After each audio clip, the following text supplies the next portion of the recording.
Dit is vir my geweldig lekker om vanoggend met Isak Klopper te gesels. Nou, hy is die bestuurder van skeeropleiding by die Nasionale Wolproduksievereniging van Suid-Afrika. En ons praat 'n bietjie oor voorbereidings wat jy moet tref vir die skeerseisoen wat voorlê. Isak, baie welkom by Grootplaas. Baie dankie, Mia. Dit is so 'n lekker tema om oor te gesels, want ons weet dit is nou die seisoen kom nader. As dit kom by strukturele inspeksies, watter sal jy sê word aanbeveel vir die skeerskuur voor die skeerseisoen? En dit is nou voordat dit begin besig raak. Ja, nee, die skeerskuur moet behoorlik skoongemaak word. Eerstens, dit is 'n plek wat biosekuriteit geweldig belangrik is en al jou diere gaan in 'n kort periode deur die skeerskuur beweeg, so is belangrik dat jy die plek mooi skoonmaak en behoorlik ontsmet, dat jy nie dalk enige oordraagbare siekte kan versprei nie. En dan moet jy nou kyk na al jou hekkies en al jou gangetjies en dit al die plekke waar die skaap moet deurbeweeg, dat dit in goeie toestand is. Partykeer gaan dit maar hierdie jaar dat hierdie ding knip breek en daar is 'n kettingkie af. Ja. So is goeie praktyk om die tyd nou reeds al jou fasiliteite deur te gaan maak, seker daar's nie skerp hoeke uitstaan of los drade wat punte maak waar die skape kan haak nie. En dan natuurlik nou maar die skuur wat skoongemaak en ontsmet raak en hy moet toestaan vir so 48 uur as hy ontsmet is. Ja. En dan moet hy oopgemaak word en deur lug raak dat die formalien of die dampe van die ontsmettingsmiddel kan ontsnap voordat die skeerders opdaag. Ja. Isak, sê vir my, wanneer presies, oor watter tydperk val hierdie skeerseisoen vir iemand wat dalk nie weet nie? Nou, hier in Suid-Afrika skeer ons, daar's tradisionele ouens wat elke 12 maande skeer, maar die tendens is deesdae dat ons so plus minus elke 8 maande skeer. So, ons skeerseisoen hardloop reg deur die jaar. Hy plat dalk so 'n bietjie af hier so in Mei, Junie maand en dan weer rondom Kersfees in die jaar. Maar verder skeer ons reg deur die jaar. Waarom sal jy sê is dit belangrik dat die skeerspan se toerusting goed nagegaan moet word voor die tyd? Wat kan moontlik verkeerd gaan of met watse tipe dilemma's kan jy moontlik sit as jy dit nie doen nie? Ja, met tydige instandhouding is altyd goed, so jy wil nie tyd in die skeerproses, in die oesproses, enige toerusting wat breek nie, want dit hou die mense op, jy weet, in die skeerder en die klasser en die wolgooier almal word per uitset betaal. So as jou gereedskap in 'n goeie toestand is en dit is mooi ontsmet, weet die skeerspanne beweeg van plaas tot plaas en dis 'n baie maklike manier om enige oordraagbare siekte van een perseel na 'n volgende perseel aan te skuif. So die skoonmaak en ontsmetting van jou skeertoerusting vooraf en ook daagliks is belangrik, so om weet vir biosekuriteit tot redes, maar dan ook dat die ouens 8 ure kan werk. As die toerusting nie in 'n goeie toestand is nie, dan kan hy nie vir 8 ure werk nie en elke minuut wat hy nie werk nie is hy werkloos. Hy subkontrakteer, is nie wat op 'n salaris betaal word nie, word per uitset. Die skeerder word per skaap betaal en die wolklasser en die res van die skuurpersoneel word per vag betaal.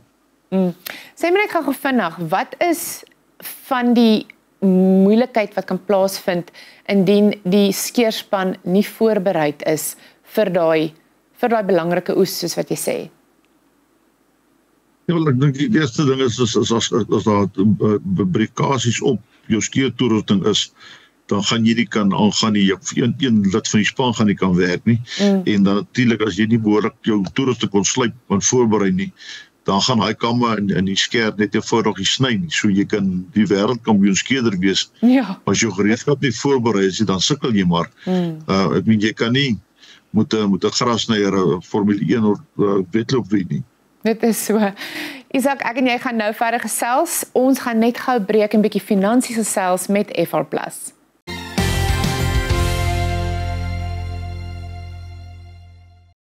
FR+, grow and guard your wealth.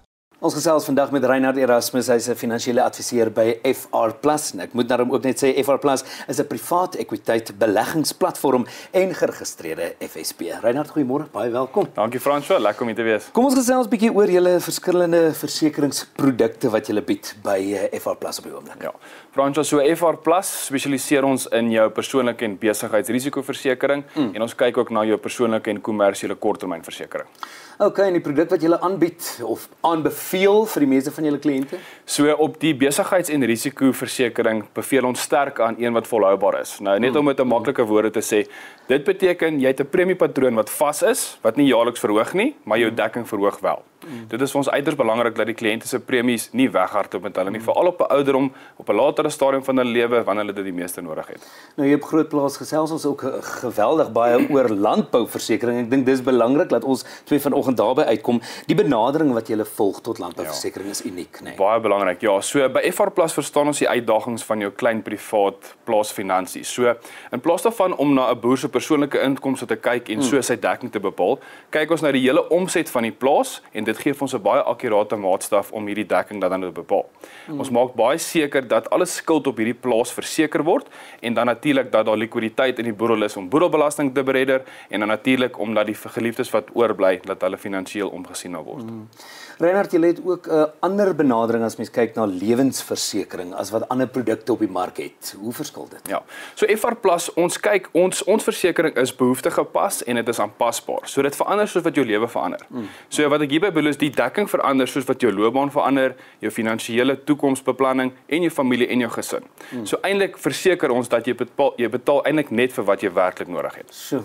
Nou julle is ook geweldig betrokke lyk my in die gemeenskap. Ek weet by Help Mekaar College het julle op die oomblik 'n bemarkingsveld tog. Vertel vir ons meer daarvan. So ons is baie opgewonde. So FR+ is een van die hoofborge by Help Mekaar College by die rugby hierdie jaar. Ons is by die eerste span ook betrokke. Uitsa. So die toeskouers kan bietjie saam daar op 'n Saterdag kom sê hallo vir ons, kom ontmoet ons span. So hier deel ons nie net ons gees vir die sport nie, maar ook dan nou ons beleggingsgeleenthede en ons versekeringsoplossing vir die kliënte. Maar meer as dit, ons is baie opgewonde en trots. Ons gaan 'n splinternuwe Amoura C5 weggee vir 'n gelukkige inskrywer. Dis baie maklik om in te skryf. Enige kliënt wat nou met ons 'n afspraakie maak en besigheid doen, gaan in die trekking en ons doen hierdie trekking in September. Ja, dis nie te versmaai nie. As mense kontak wil maak by julle by FR+, hoe maak hulle? Ja. Kliënte kan gerus vir ons by info@FR+ 'n loertjie gee en dan sal een van ons spandeure kontak maak en ons sit 'n gratis konsultasie op en ons kyk hoe kan ons jou help. En dan Reinhard Erasmus van FR+, hy's 'n finansiële adviseur en as jy meer inligting wil hê oor die werk wat hulle doen, hulle lewensversekering, hulle landboulewensversekering en dan ook natuurlik meer oor hierdie betrokkenheid wat hulle het by Help Mekaar College in Johannesburg, is jy baie welkom om te gaan na frplus.co.za soos Reinhard nou gesê het en onthou, FR+ is 'n geregistreerde FSP. Bly ingeskakel vir nog Grootplaas. FR+, grow and guard your wealth. Ek gesels verder met Isak Klopper, nou hy is die bestuurder van skeeropleiding by die Nasionale Wolproduksievereniging van Suid-Afrika. Isak, ek wil ook sommer by jou weet, hoe lyk 'n suksesvolle skeerseisoen?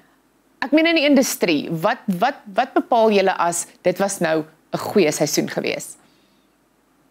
Ek dink, onthou ek is 'n wese skeerder en daarom is ek baie simpatiek teenoor die skeerders. En 'n skeerder dis 'n harde werk, dis fisies uitputtend en dis psigies baie uitputtend.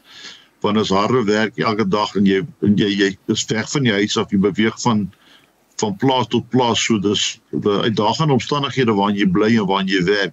So vir ons is 'n goeie skeerseisoen is 'n seisoen wat span genoeg werksure inkry om 'n goeie loon te kan verdien. So en daarom sê ons graag vir die ouens, weet voor die skeerspan na jou te kom, beplan jou aktiwiteit op die plaas.